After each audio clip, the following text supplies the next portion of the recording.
하도 지랄지랄들을 해가 지그들처럼 먹고 지그들처럼 말해도 우리를 사람 취급하기는 하나.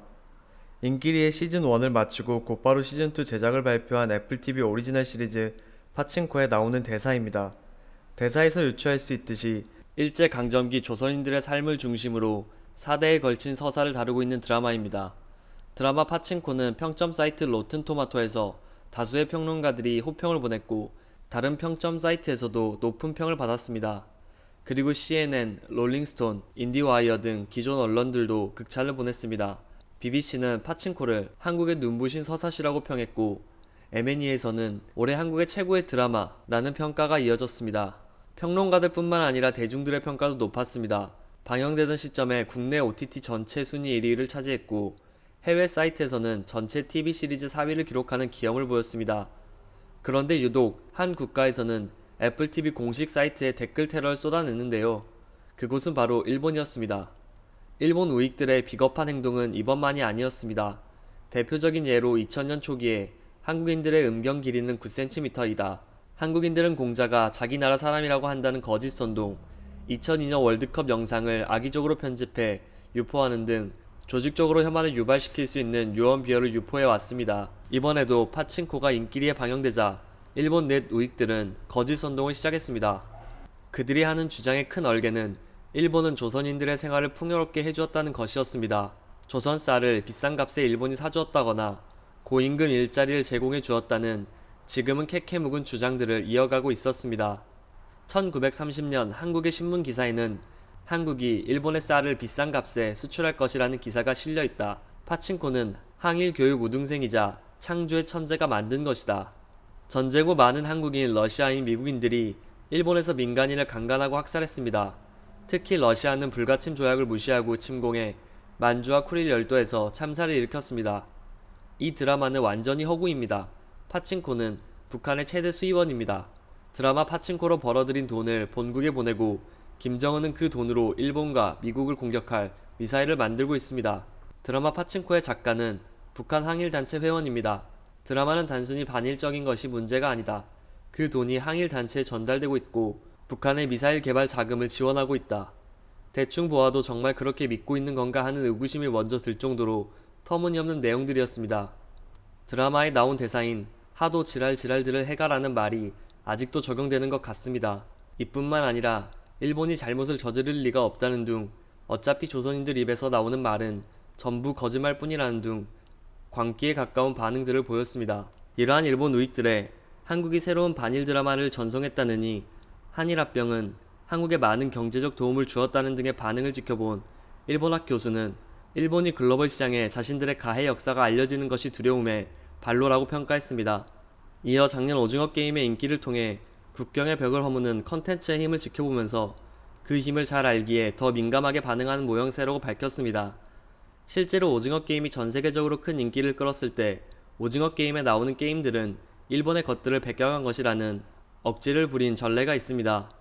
그러면서 교수는 일본 내 주요 매체들 대부분은 드라마 자체 평가를 유보하고 있고 애플 재팬은 1000억 원이나 들여 제작한 이 드라마 7편을 일본 내에 공개하지 않는 등 홍보를 자제하고 있다며 파친코의 세계적인 열풍이 일본의 가해 역사를 전 세계인들에게 제대로 알리는 데 큰 일조를 해주길 바란다며 말을 마쳤습니다. 드라마에 출연한 지미 심슨은 자신이 출연한 드라마에 대한 생각을 묻는 질문에 일본이 한국을 지배했고 이렇게 탄압했는지 솔직히 몰랐다. 한국이 겪은 모든 고통을 명확히 보여줄 것이니 공감해달라며 인터뷰했습니다. 그 결과 지미 심슨의 트위터 계정은 일본 우익들에 의해 악플과 허위사실, 역사 왜곡으로 도배가 되기도 했습니다. 그 내용들은 주로 자신들이 한반도를 문명 선교해 주었다거나 산업화를 도와주었는데 한국은 이것도 모르고 일본을 악의 화신으로 만든다는 내용이었습니다. 심지어 국제법을 운운하며 이미 종결된 사안을 가지고 때를 쓴다고 표현하기도 했습니다. 국제법을 운운하는 게 아이러니한 모습인 건 모르고 말입니다. 이에 북미 유저들은 일본 우익들의 댓글 테러를 지켜보며 진실을 영원히 숨길 순 없다며 일침을 날렸습니다. 이 외에도 한국과 일본에 대한 새로운 역사를 알게 되었다는 등 다양한 반응들이 올라왔습니다. 이 미니 시리즈는 역사의 한 조각을 흠잡을 데 없이 포착했으며 특히 불안과 희망의 감정을 생생하게 묘사했다. 이것은 우리가 우리 자신의 역사적 작품을 다시 방문하고 촬영하고 더 많이 보고 싶어 하도록 영감을 줍니다. 또한 드라마는 예고편이 시사하는 것보다 훨씬 정교하고 감미롭거나 어쩌면 내레이션이 3대에 걸쳐 너무 정확하고 완벽해서 희망으로 시작하여 사랑과 불안을 헤쳐나가 결국 그 영향에 대한 통렬한 성찰로 끝난다. 세계와 개인의 역사다. 8시간 동안 일본이 한국을 상대로 한 끔찍한 일들을 우리는 알게 되었다. 이것은 확실히 걸작이다. 한국 역사상 가장 암울했던 시기를 파친코가 보여주어서 기쁘다. 조선인들은 제2차 세계대전 동안 일본이 점령한 많은 나라들처럼 일본 점령 기간 동안 심한 고통과 고문을 받았습니다. 일본이 그들의 비인간적인 정부를 은폐하기 위해 열심히 노력했기 때문에 아직까지 그 사실이 표면화되는 것에 그쳐 있습니다. 2차 세계대전 동안 아시아에 무슨 일들이 일어났는지 조금만 공부해보면 일본의 만행이 단지 지어낸 이야기가 아니라는 것을 알게 될 것입니다. 전반적으로 내가 본 최고의 쇼 중 하나입니다. 문화와 그 상실, 차별의 잔혹한 영향, 가족의 유대에 대한 탁월한 탐구, 아쉬운 부분이 일부 있지만 다음 시즌이 너무 기대됩니다. 파친코에서 주연을 맡은 김미나 배우는 CBS 인기 토크쇼인 더 레이트 쇼 위드 스티븐 콜베어에 단독 게스트로 출연했습니다. 김미나 배우는 단독 인터뷰에서 일본의 식민 통치 기간 동안 끔찍한 일들이 많이 일어났다고 말하며 드라마에서 중요하게 다뤄진 흰 쌀밥의 의미에 대해 설명했습니다. 그 내용은 일본으로 떠나야 하는 딸을 위해 어렵게 구한 흰 쌀밥을 지어주는 어머니의 모성애와 우리 땅에서 난 쌀을 취할 수 없었던 당시 한국인들의 한을 담고 있었다는 것이었습니다. 김미나 배우의 설명을 들은 토크쇼 MC는 나라를 잃고 언어를 잃는다는 것이 어떤지 감히 상상하기 어렵지만 파친코를 통해 아주 조금이나마 이해할 수 있었다고 답했습니다. 그리고 이 드라마를 통해 많은 미국인들이 역사를 배울 수 있는 기회를 제공받았다고 덧붙였습니다. 토크쇼의 MC 자신도 드라마를 통해 일제강점기 시절 한국인들이 자신들의 언어를 사용하지 못했고 일본이 강요하는 문화를 따를 수밖에 없었으며 심지어 이름까지 일본식으로 강요받았다는 것을 알게 되었다고 말했습니다.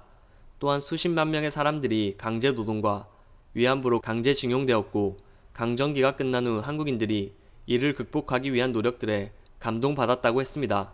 끝으로 헐리우드는 영어로 말하지 않는 타국의 역사 드라마에 투자하는 경우가 없는데 파친코는 대중뿐 아니라 평론가들에게도 호평을 받았으며 큰 성공을 이룬 것은 헐리우드 역사에서 중요한 의미를 갖는다고도 말했습니다. 지금까지 일본 넷 우익들의 만행에 대한 뉴스였습니다.